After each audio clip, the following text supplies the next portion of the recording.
Yo, what is up, everybody? And today we're here with another episode of the First Descendant Patch Notes with your boys, truly. And we have the patch notes for 1.3.28 here today. We have a lot in store, so I'm not gonna waste any time, and we're gonna go ahead and dive right into this. If you guys love what I put out and like the content, make sure you guys hit that subscribe button, like, comment, share your favorite part of the video, and let's get into it. And today, what we have for Descendant Rebalance slash Improvement for Valby slash Ultimate Valby, we have a decrease for her explosion damage from 145.1% to 609.2%. For her puddle continuous damage, it was increased from 139.5% to 172.8%. For her plop plop damage, for her puddle continuous damage, it was lowered from 223% to 172.8%. It says that Valby, for her cleanup ability, Valby will now deal damage while colliding with an enemy while cleanup is active. Improve the cleanup skill to allow other skills while cleanup is active. Also increased her laundry bomb continuous damage from 104% to 138.4%. Also decreased her continuous damage for her water play for module changes from 613.4% to 332%. They also removed the increase to skill critical hit rate and skill duration while on water. Attacking a target inflicted with laundry applies detergent drop to the enemy. Hitting a target inflicted with detergent drop deals damage with increased firearm critical hit damage. Firearm critical hit damage increased to 50%. Moving on, we have some changes for Esmo. They lowered down his time bomb for his skills rapid fire from 0.5 seconds to 0.3 seconds. They lowered down and / increased his blast for his common changes, reduced the reaction time of the explosions. It was 0.8 seconds to 0.3 seconds, but the reduction was only a 5-second difference. They also decreased his running duration for his arcane explosion from 10 seconds to 5 seconds. Also reduced the minimum interval between small explosions caused by collisions from 2 seconds to 0.6 seconds, so it lasts a tad bit slower. For his time bomb, for his stat cooldown, they lowered it down from 13.5 seconds to 12 seconds. They increased his damage for his time bomb from 28.7% to 25.36%. For his damage for his guided landmine, they increased it from 406% to 406%. They also lowered down his adventurous and habit for his cooldown from 60 seconds to 30 seconds. For his Transcendent Module Cluster Bomb, they also increased the amount of number of explosives from 3 to 4. They increased the damage of his Cluster Bomb from 1,351.1% to 1,914%. They increased the max stacks of explosive propaganda from 2 to 3. They also increased his HP from explosive propaganda summons from 100% HP to 335 HP, and for his defense, 100% to 130% for his defense. For his Transcendent Module Creative Explosion, they also lowered down the cooldown of Creative Explosion from 40 seconds to 32 seconds. For his MP cost, it was 80, now it's 70. For his damage increase per bomb, it was 25 to 5% to 30%. Moving on, we also have Anise type changes. For her Chain Lightning, for one of her default skills, her damage was 174.5%, and now it was increased to a whopping 339.0%. For her additional enemies inflicted with Conductor, it was increased from 43.6% to 87.2%. For her Lightning Conductor, it was increased from 763.2% to 6,105.6%. For her additional damage to enemies inflicted with Conductor, it was 190.8% to 381.6%. For her discharge, it was increased from 3,684.0% to 16,504.3%. For her Conductor Inflict, it was 921.0%, and now it got increased to 1,842.0%. For her Snare Hunter, it was increased for her projectile damage from Thunder Snare from continuous damage and current coils damage and the additional damage inflicted with Conductor. For her projectile damage, it was 0.5% to 589.0%. For her continuous damage for Thunder Snare, it was 39.3%. Now it is increased to 78.6%. For her current coil damage, it was 49.1% to 98.2%. For her additional damage inflicted with Conductor, it was 12.3% to 24.6%. For her Plasma Ball duration, for one of her passives, it was now 60 seconds of a duration to now 30. For her Chain Lightning damage, for her tech, it was 174.5% to 349.0%. Same thing with the inflicted Conductor, 43.6% to 87.2%. Moving on, we also have a new Ultimate Descendant called Ultimate Eskimo. I know you big boys been waiting for this fire-like Descendant, no pun intended. Excuse me. But he also has 2 new Transcendent modules for his kit. For his Skill 1 Rampage Bomber, damage dealt increased proportionally to max shield, fires a sticky bomb at the target that attacked Eskimo, taunts nearby enemies, and rapidly restores Eskimo's shield. When attacking with a melee weapon, you can attach a sticky bomb to the target. For his Skill Module 2 Explosion Maestro, skill bombs explode immediately upon contact with terrain or an object. Detonating a sticky bomb after attaching the maximum number of them significantly increases explosive damage. Doubles the number of sticky bombs attached to the target. The 2 Transcendent modules exclusive to Ultimate and Eskimo each has a 5% chance to drop upon completing the infiltration operation Exposed Underwater Base. Equipping Eskimo or Ultimate Enzo Eskimo activates Eskimo's Descendant exclusive story. Completing Eskimo's exclusive quest rewards you with the following: a chest attachment, fan letters from soldiers, 100 rare basic material dimensional spectral prism, enough to research 1 Ultimate and Eskimo material. The Dimension Spectral Prism required to craft Ultimate Eskimo and Whirlwind can be obtained by defeating the commanders in the infiltration operation Exposed Underwater Base and Sigma Sector Isolated Desert High Risk Difficulty. Infiltration operation Exposed Underwater Base can obtain between 5 to 9 and a small chance to obtain between 36 and 66. Sigma Sector and Isolated Desert has a chance can obtain 2 to 4 from each of the 2 commanders. A small chance to obtain 10 to 20. It says his blueprints will be an anamorph material pattern, and it has a 30% chance to drop after completing the infiltration operation Exposed Underwater. Moving on, we also have 2 new ultimate weapons. We have the Whirlwind. It is a tactical rifle with special rounds, and its unique ability is Wind Snare. After firing a certain number of times, the next shot fired is a turbulence. Firing a turbulence grants updraft to self, and the turbulence create a wind snare at the location it hits. Updraft increases your jump while in effect, while Wind Snare grants updraft to allies within range and inflicts damage and air resistance to enemies at fixed intervals.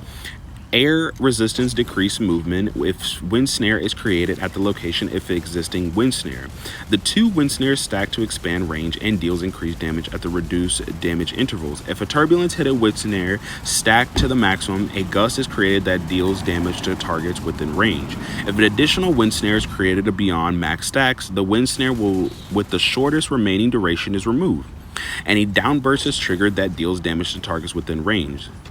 For the next ultimate weapon, we have, it's called Frenzied Locomotive. It's a machine gun with general rounds.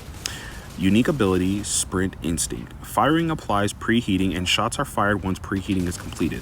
Each shot grants Unleashed Frenzy and increases the overheat gauge. Unleashed Frenzy increase multi-hit chance per stack. When fired from the ground, it deals additional damage proportional to the number of Unleashed Frenzy stack. The overheat gauge decreases when certain conditions are met, and when the gauge reaches its maximum, the effect changes to Frenzy Hold. While Frenzy Hold is active, the weapon cannot be fired during cooldown. Frenzied Locomotive can be earned from the Battle Pass rewards. Moving on, we have 3 new trigger modules, one called Explosive Aesthetic, the other one called Infiltration Mechanism and Current Bonding. What Explosive Aesthetic does, while using an explosive projectile type skill, grants Inspiration Explosion to self. While Inspiration Explosion is active, using a Clash type skill generates bombs proportional to the inspired explosion stacks. When Inspiration Explosive reaches maximum stacks, it changes to Finale. When Finale is active, attacking enemies with Clash type skills deals massive damage. So basically, the more Inspiration Explosion you have, it will generate more stacks, and those stacks will turn into Finale, and Finale will grant massive damage. So this is, I would assume, just specifically for SMO, because you need a Descendant that does all 3. Because you need a Descendant that does explosive projectile type skill, you need a Descendant that does Clash, and you need a Descendant that again does Clash. So maybe I think SMO is the only one that I can think of at the moment that can do this. The next one we have is Infiltration Mechanism. When attacking while using a status conversion type skill, inflicts interfusion on the target. When attacking a target inflicted with interfusion using a ground dot type skill, deals damage to the target. The next one we have is called Current Bonding. Dealing damage with normal AoE type skills to Colossus or Commander / Tyrant with an area grants Current Bonding. The Current Bonding effect is removed when the enemy is too far away, and damaging a target inflicted with Current Bonding using a tracking projectile type skill deals additional electric skill damage. Grants Electric Snare to self proportional to the current bonding duration. Electric Snare increases electric skill power proportional to its stacks. So this module, though this trigger module in particular, is literally made for a niece, because it says that dealing damage with a normal AoE type skill, and that current bonding will remove when the enemy is too far away. And +2, we have Electric Snare. The only character that can do Electric Snare is a niece, so I'm glad they kind of gave her own little trigger module. Moving on, we also have 2 new Transcendent module, one called Plasma Condensation. Current becomes stackable, dealing powerful single target damage at max stacks. Using Charge Concentration enables charging, and additional stacks are granted based on charging time. Using Discharge grants additional stacks based on a charging time. The second one is called Plasma Bullet. Attacking a conductor deals additional damage proportional to your MP. While Induce Current is active, there is a chance to consume a stack to fire imbue current at the enemy. Using Lightning Conductor grants a buff to yourself. Using Tracking Prey grants plasma and allows you to move forward quickly. We also have some weapon / equipment improvement. For the Enduring Legacy, they made it so where when firing a firearm grants quenching at regular intervals. With quenching, fire rate per stack decreases, the fire attack increases significantly. At max stats, a quenching inflicts an Incendiary Shot. Incendiary Shot increases all fire attack. When Incendiary Shot is active, explosive bullets are fired at a certain interval. Explosive bullets inflict Flame Wound to the enemy. Flame Wound reduces fire resistance. Dealing additional damage when attacking enemies afflicted with Flame Wound while Incendiary Shot is active. The second one is Volatile. The Discharging Chain Current triggers multi-hit. When multi-hit is triggered, the next chain current damage is increased. When multi-hit is triggered, dealing additional damage to the next target. I'm glad they are giving weapons that have been in the game since like the start some love, because a lot of these weapons either need to be reworked or buffed, because again, with them bringing out this new content and everybody wanting to use their favorite weapon and whatnot, it kind of gets difficult, just trying to sit there and use characters that will kind of just get you by instead of, your favorite weapon or your favorite Descendant, and you can't do it because your Descendant is either under leveled or not built, or when you have a fully built Descendant, they're still even not enough. So I'm glad they're giving love to these weapons that have been out for forever. We also, on the last part of our list, we also have some Descendant bug fixes, equipment bug fixes, and some more UI bug fixes. For the Descendant bug fixes, for Sharon, fix an issue where the camouflage animation continued to be displayed incorrectly when inflicted with monsters' crowd control effect at a certain timing while using active camouflage. Fix an issue where the location navigation information in some tooltips of the Descendant module ambush is missing. For Ultimate Glaive, fix an issue where additional damage is applied to melee weapons and firearm when using increased sensory while Descendant module Blood and Iron is equipped and Frenzy skill is not active. I'm not gonna lie, this is not a bug. This should be a part of her kit. I'm not even gonna lie, that should be a part of her kit. Also fix an issue for Kyle where some of Kyle's skills fail to correctly reflect additional skill attack when attacking Colossus, Tyrant, or Ely. Also fix an issue with Harris adjusted custom resource gauge to be displayed the stage 3 passive color when it reaches 70%. Also fix an issue with Valby. Fix an issue where the skill description failed to be correctly displayed when Valby's spiraling tidal wave module is equipped.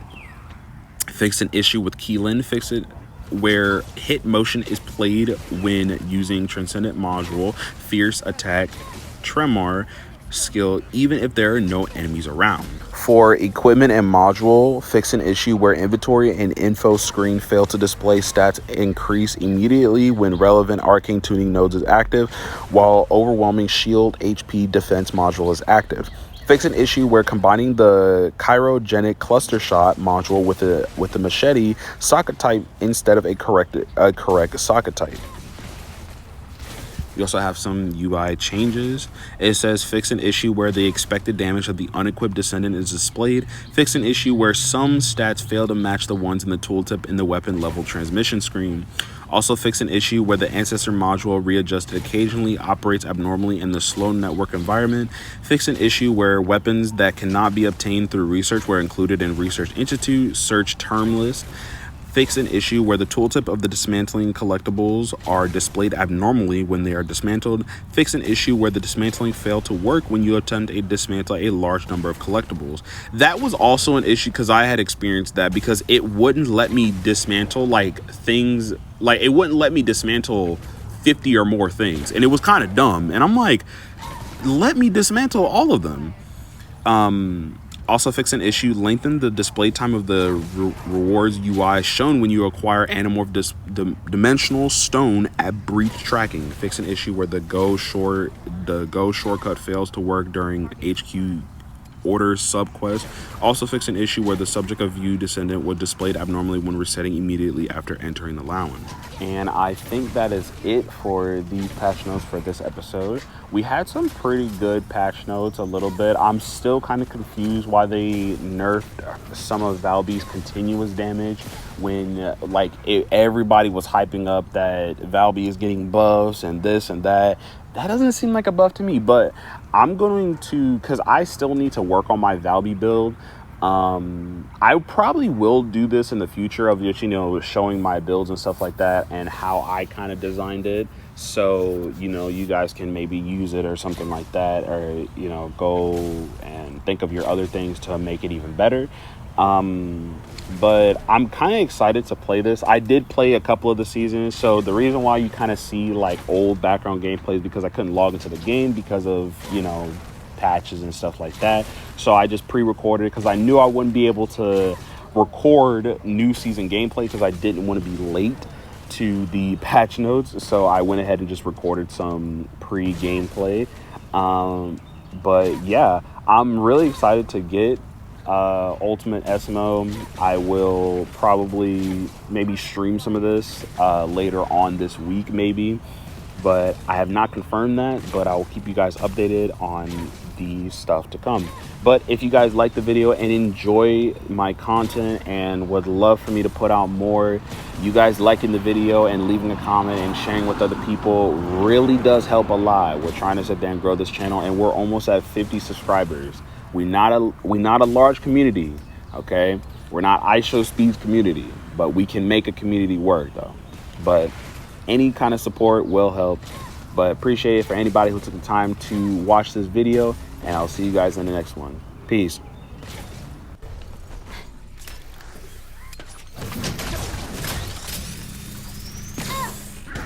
Target confirmed.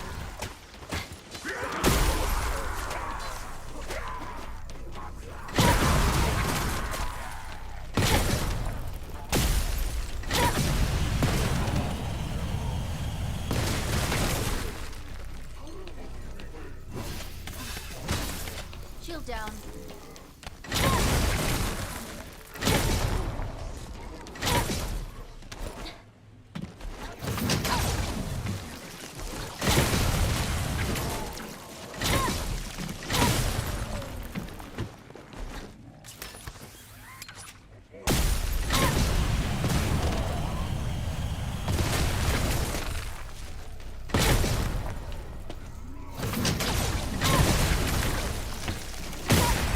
Approaching.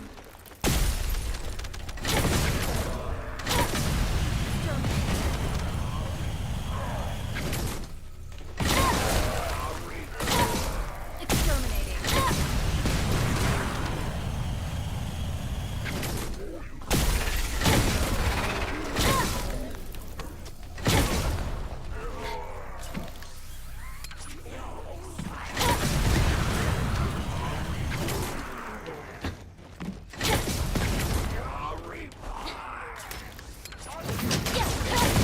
Beginning target neutralization.